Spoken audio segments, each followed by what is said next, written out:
வணக்கம். லோக்சபா தேர்தல் முடிவுகள் பாஜகவிற்கு கடும் அதிர்வலைகளை ஏற்படுத்தியுள்ள நிலையில் சந்திரபாபு நாயுடு மற்றும் நிதிஷ்குமார் என கூட்டணி கட்சி தலைவர்களின் வலியுறுத்தல்கள் பாஜகவிற்கு கூடுதல் டென்ஷனை உருவாக்கியுள்ளது. நேற்று முன்தினம் தேர்தல் முடிவுகள் அறிவிக்கப்பட்டன. இந்த முறை மீண்டும் நரேந்திர மோடி பிரதமர் நாற்காலியில் அமர்வாரா அல்லது இந்திய கூட்டணி வலுவான போட்டி கொடுத்து ஆட்சியை கைப்பற்றுமா என்கிற எதிர்பார்ப்புகள் தீவிரமடைந்தன. வாக்கு எண்ணிக்கையின் தொடக்கம் முதலே பாஜக தலைமையிலான என்டிஏ கூட்டணிக்கு கடும் போட்டி நிலவியது.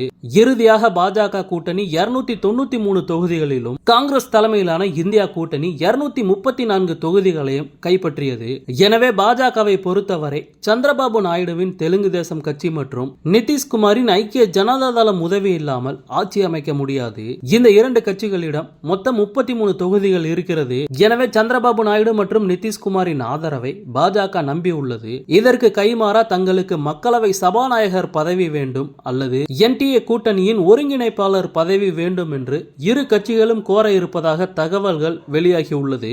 சபாநாயகர் பதவியை கேட்பதன் பின்னணியில் வலுவான காரணம் இருப்பதாக சொல்லப்படுகிறது. அதாவது தங்கள் மீது கட்சி தாவல் தடை சட்டத்தின் கீழ் நடவடிக்கை பாய்வதை தடுக்க சபாநாயகர் பதவியை இக்கட்சிகள் கேட்டுள்ளது. வரும் 5 ஆண்டுகளில் ஒருவேளை காங்கிரசுக்கு ஆதரவு அளிக்க இந்த கட்சிகள் முயலும் பட்சத்தில் சபாநாயகர் இவர்கள் மீது நடவடிக்கை எடுத்து தகுதி நீக்கம் செய்வதற்கு வாய்ப்பு இருக்கிறது.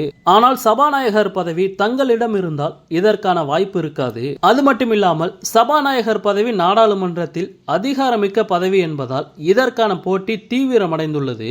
மறுபுறம் ரயில்வே, உள்துறை, நிதி, பாதுகாப்பு, சட்டம் மற்றும் தகவல் தொழில்நுட்பம் போன்ற 6 முக்கிய துறைகளை பாஜக பகிர்ந்தளிக்க தயாராக இல்லை என்றும் தகவல்கள் வெளியாகியுள்ளது.